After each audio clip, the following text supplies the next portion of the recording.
Teología del Cuerpo, recibida por San Juan Pablo II el 30 de julio de 1980. Catequesis número 33, titulada La comunión de las personas en la voluntad del don recíproco, o también titulada La donación mutua del hombre y la mujer en el matrimonio. Las reflexiones que venimos haciendo en el presente ciclo guardan una relación intrínseca con las palabras que Cristo pronunció en el Sermón de la Montaña sobre el deseo de la mujer por parte del hombre. En el intento de proceder a un examen a fondo sobre lo que caracteriza al hombre de la concupiscencia, nos hemos remontado nuevamente al libro del Génesis. En él, la situación a la que llega la relación recíproca del hombre y de la mujer se delinea con gran finura. Cada una de las frases de Génesis 3 es muy elocuente. Las palabras de Dios Yahvé dirigidas a la mujer en Génesis 3:16, hacia tu marido irá tu instinto y él te dominará, parecen revelar, analizándolas en profundidad, cómo la relación de recíproco don que existía entre ellos en el estado de inocencia originaria se ha transformado después del pecado original en una relación de recíproca apropiación. Si el hombre se relaciona con la mujer considerándola solamente como un objeto del que apropiarse y no como un don, al mismo tiempo se condena a sí mismo a convertirse también él, para ella, solamente en objeto de apropiación y no en don. Parece que las palabras de Génesis 3:16 tratan de esa relación bilateral, aunque directamente solo se dice él te dominará.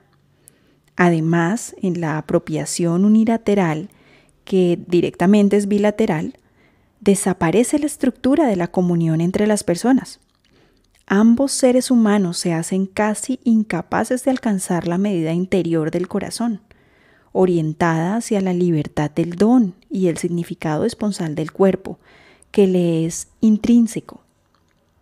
Las palabras de Génesis 3:16 parecen sugerir que esto sucede más bien a costa de la mujer, y que en todo caso ella lo siente más que el hombre. Vale la pena dirigir ahora la atención sobre este particular. Las palabras de Dios Yahvé, según Génesis 3:16, hacia tu marido irá tu instinto y él te dominará, y aquellas otras de Cristo, según Mateo 5, 27, 28. Todo el que mira a una mujer para desearla, dejan entrever un cierto paralelismo. Estas dos palabras, Génesis 3:16 y Mateo 5, 27, 28. Quizás aquí no se trata del hecho de que es principalmente la mujer quien se torna objeto del deseo por parte del hombre, sino más bien que, como ya hemos puesto anteriormente de relieve, el hombre debería haber sido desde el principio custodio de la reciprocidad del don y de su auténtico equilibrio. El análisis de ese principio de Génesis 2, 23, 25 muestra precisamente que el hombre tiene la responsabilidad de acoger la feminidad como don y de corresponder con un recíproco bilateral intercambio. Contrasta esto abiertamente con el hecho de retirar a la mujer del propio don mediante la concupiscencia. Aunque el mantenimiento del equilibrio del don parece haber sido confiado a ambos, corresponde sobre todo al hombre una especial responsabilidad, como si de él dependiese particularmente que se mantenga o que se quebrante el equilibrio e incluso si ya se ha roto, que sea eventualmente restablecido. Ciertamente la diversidad de roles expresada en estos enunciados a los que hacemos aquí referencia como textos claves, estaba también dictada por la marginación social de la mujer en las condiciones de entonces. Y la Sagrada Escritura del Antiguo y del Nuevo Testamento pues proporcionan pruebas suficientes. No obstante, aquí está encerrada una verdad que tiene su peso independientemente de los condicionamientos específicos debidos a los usos de aquella determinada época histórica. La concupiscencia hace que el cuerpo se vuelva como un terreno de apropiación de la otra persona. Es fácil entender que esto supone la pérdida del significado esponsal del cuerpo. También adquiere otro significado, la recíproca pertenencia de las personas, que uniéndose hasta ser una sola carne, como nos dice Génesis 2:24, son al mismo tiempo llamados a pertenecer la una a la otra. La particular dimensión de la unión personal del hombre y de la mujer a través del amor se expresa en las palabras mío, mía. Estos pronombres mío, mía, que pertenecen desde siempre al lenguaje del amor humano, se repiten a menudo en las estrofas del Cantar de los Cantares y también en otros textos bíblicos. Aquí nos mencionan incluso al detalle cuáles son estos textos. Confrontémoslo, por ejemplo, con el Cantar capítulo 1, versículos 9, 13, 14, 15, 16. Lo podemos ver en el capítulo 2, en los versículos 2, 3, 8, 9, 10, 13, 14, 16, 17. En el capítulo 3, en sus versículos 2, 4, 5. En el capítulo 4, en sus versículos 1, 10. Lo mismo en el capítulo 5, versículos 1, 2, 6. En el capítulo 6, en sus versículos 2, 3, 4, 9. En el capítulo 7, versículo 11. Y finalmente en el capítulo 8, versículos 12 y 14. Pero también lo podemos confrontar en otros libros de la Sagrada Escritura, como el libro de Ezequiel, capítulo 16, versículo 8. En el libro de Oseas, capítulo 2, versículos 18. En el libro de Tobías, capítulo 8, versículo 7. Vale la pena aquí ir a estas referencias de la Sagrada Escritura y consultarlas y confrontarlas. Para retomar, entonces, son pronombres, el mío y mía, que en su significado material denotan una relación de posesión, pero en nuestro caso indican la analogía personal de esa relación.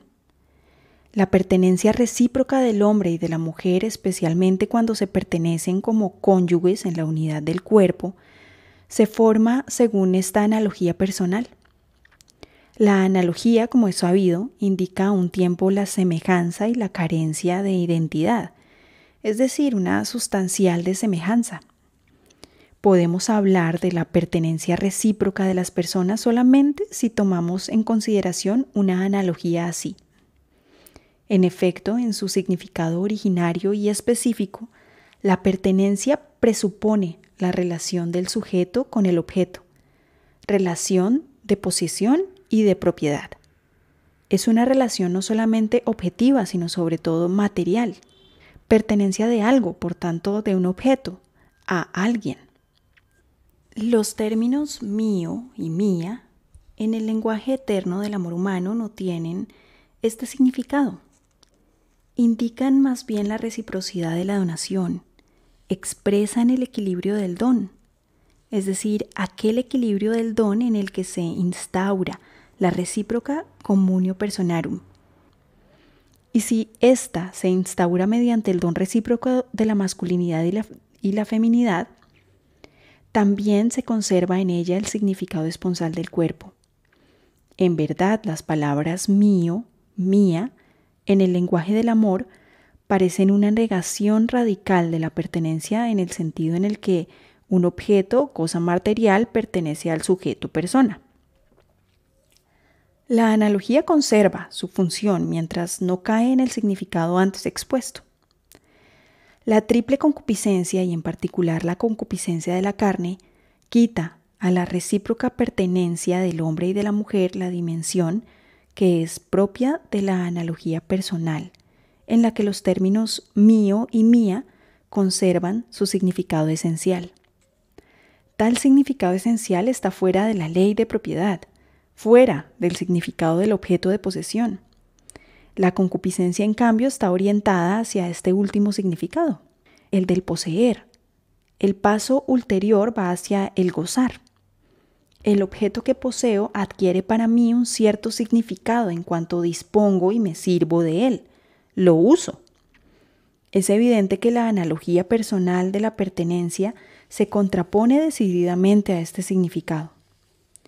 Y esta oposición es un signo de que aquello que en la relación recíproca del hombre y de la mujer viene del Padre, Conserva su persistencia y continuidad en contraste con lo que viene del mundo. Sin embargo, la concupiscencia empuja de por sí al hombre hacia la posesión del otro como objeto. Lo empuja hacia el gozar, que lleva consigo la negación del significado esponsal del cuerpo. En su esencia, el don desinteresado está excluido del gozar egoísta. ¿No hablan quizás ya de ello las palabras de Dios Yahvé dirigidas a la mujer en Génesis 3:16? Según la primera carta de Juan 2:16, la concupiscencia muestra sobre todo el estado del espíritu humano. También la concupiscencia de la carne atestigua, en primer lugar, el estado del espíritu humano. A este problema convendrá dedicar un análisis posterior. Aplicando la teología joánica al terreno de las experiencias descritas en Génesis 3, como también a las palabras pronunciadas por Cristo en el Sermón de la Montaña de Mateo 5, 27, 28, encontramos, por así decir, una dimensión concreta de aquella oposición que junto con el pecado nació en el corazón humano entre el espíritu y el cuerpo. Sus consecuencias se dejan sentir en la relación recíproca de las personas, cuya unidad en la humanidad está determinada desde el principio por el hecho de que son hombre y mujer. Desde que en el hombre se ha instalado otra ley que lucha contra la ley de la mente, como nos dice Romanos 7:23, existe como un constante peligro de ver, de valorar, de amar de ese modo.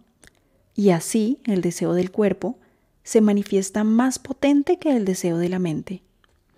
Y es precisamente esta verdad sobre el hombre, este componente antropológico, el que debemos tener siempre presente. Si queremos comprender en profundidad la apelación dirigida por Cristo al corazón humano en el Sermón de la Montaña. Hasta aquí la catequesis número 33 de San Juan Pablo II sobre la teología del cuerpo. La comunión de las personas en la voluntad del don recíproco, o también la donación mutua del hombre y la mujer en el matrimonio, recibida el 30 de julio de 1980.